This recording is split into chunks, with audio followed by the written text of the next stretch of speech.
Okay, y'all. So, hey, my fellow Hebrew Israelites and my fellow everybody. So, I had to come to y'all with this video. Excuse my hair. Yes, it's a wreck because I just been chilling. I ain't really been doing much, but look, I got to talk about this flat Earth, round Earth chaos. This is chaos. Y'all don't even understand.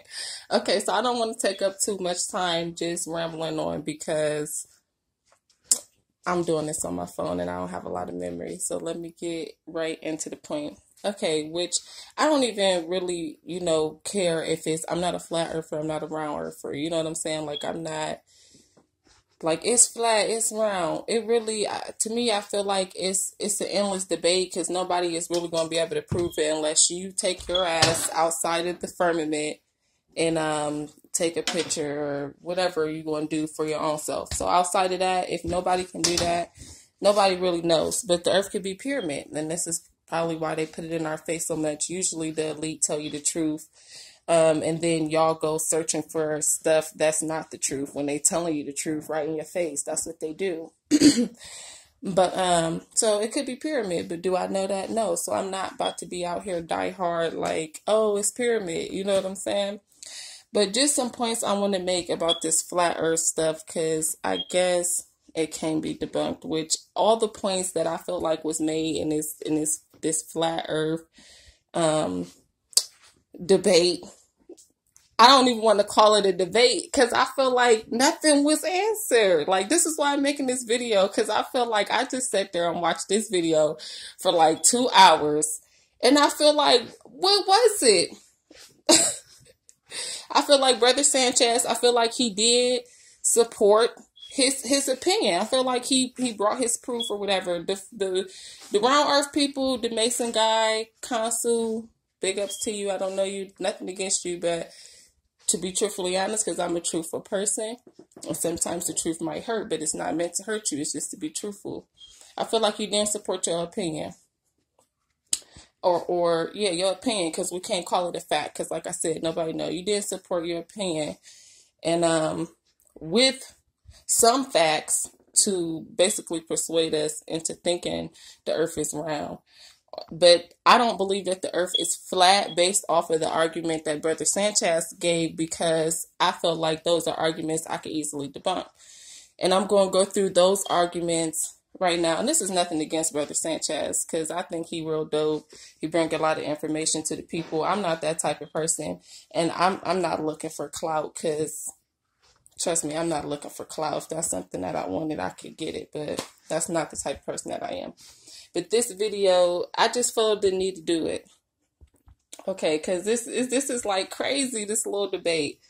Okay, so the first point that I want to make up is Brother Sanchez. He used nut and gib as, basis for his diagram for what the earth looked like. And he's saying based on that diagram that the earth is flat. Now, I'm a Hebrew Israelite, but I know I'm Kemetic. You understand what I'm saying? I'm Kemetic. The Israelites are Kemetic.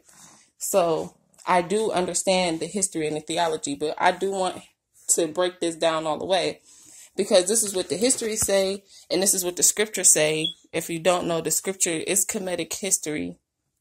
The scriptures say, and basically the image that he used is Nut and Gab, and Nut is the ark. She's the ark, and Gab is laying down flat. So he's saying because Gab is laying down flat, that the earth is flat, and that the earth is flat. Okay, but I got a few points that I want to make. You can't really use that as an elaborate illustration, because they're going to try to draw it the best they can, using those bodies, using those human figure bodies. But that's not even the biggest point. But I just want to throw that in there because that's just a small point to lead up into this. So what the scriptures say is actually that a man and a woman is supposed to come together and become one flesh. This is what the scriptures say. I feel like what he doing is separating Nut and Gab and saying that they're two different things. No, both of them together makes up the earth, and you cannot separate that. The firmament covers the earth, and there's wherever the edge is, if it's the edge, the firmament would meet the edge. So they're together. A man and a woman will become one flesh. See what I'm saying? So you cannot separate them by saying, oh, the earth is flat because Geb, and then don't include Nut, the sky arch, because she's a part of what's enclosing the earth. She's a part of that. You know what I mean? And then he made a point about he used the butterfly in the water symbology, and he was talking about gravity. I don't feel like he debunked the gravity. I feel like he actually proved gravity by basically saying that whatever you weigh, that is your gravity, and that's true. But then he went on to say, okay, he said, why can the water stay down, but a butterfly don't stay down? But you got to remember about the weight, right, Brother Sanchez? I'm sure gallons of water, the density of it, the mass, weigh way more than a flimsy butterfly. You see what I'm saying? So can you really correlate a butterfly to gallons of oceans of water? No, you cannot. The mass is not the same. Only way you would be able to do that, and anybody in science know, when you do any scientific test for evidence or for proof, it has to be consonant. So that means that the two things that you experiment with have to be the same amount.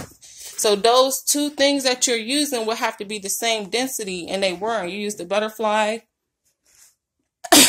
and the ocean or whatever.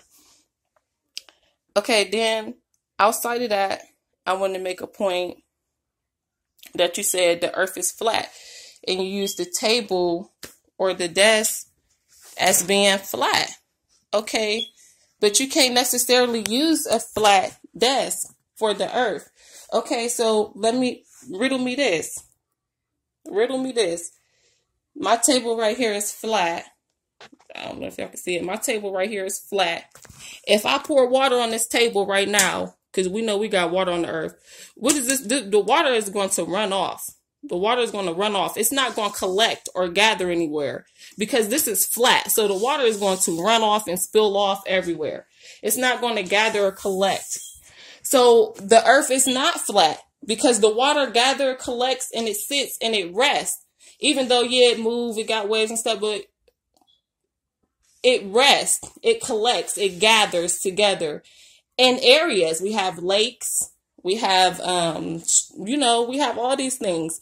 In order for those things to gather in that area, it would have to be some depth.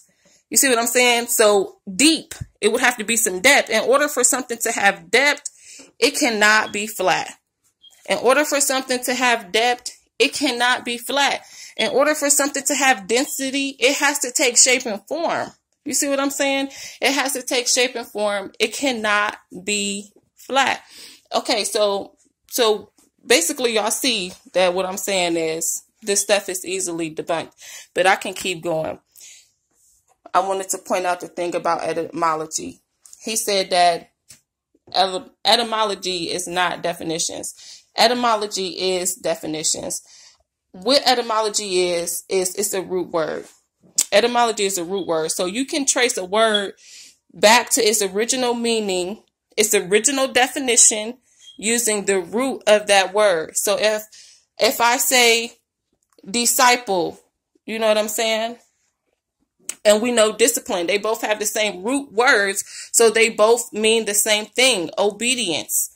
You know what I'm saying? They both mean what discipline would mean.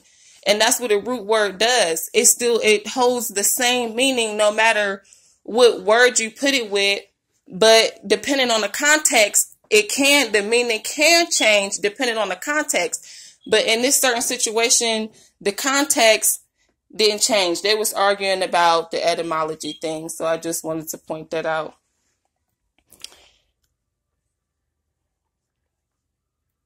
And then he said the water level proves that the earth is flat because the water level is flat.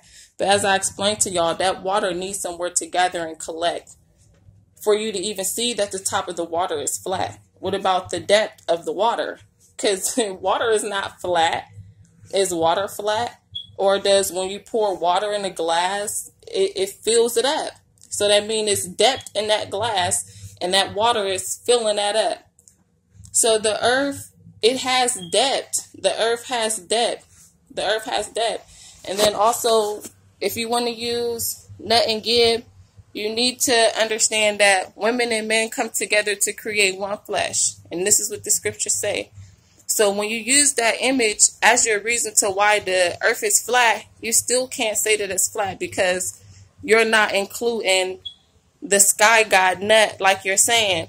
Also, I want to talk about the air because I'm walking through air right now. Even though we can't see it, we know air is here.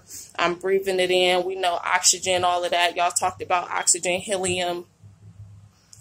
That takes up space. That takes up density. So all of this is space. See what I'm saying? All of this is space.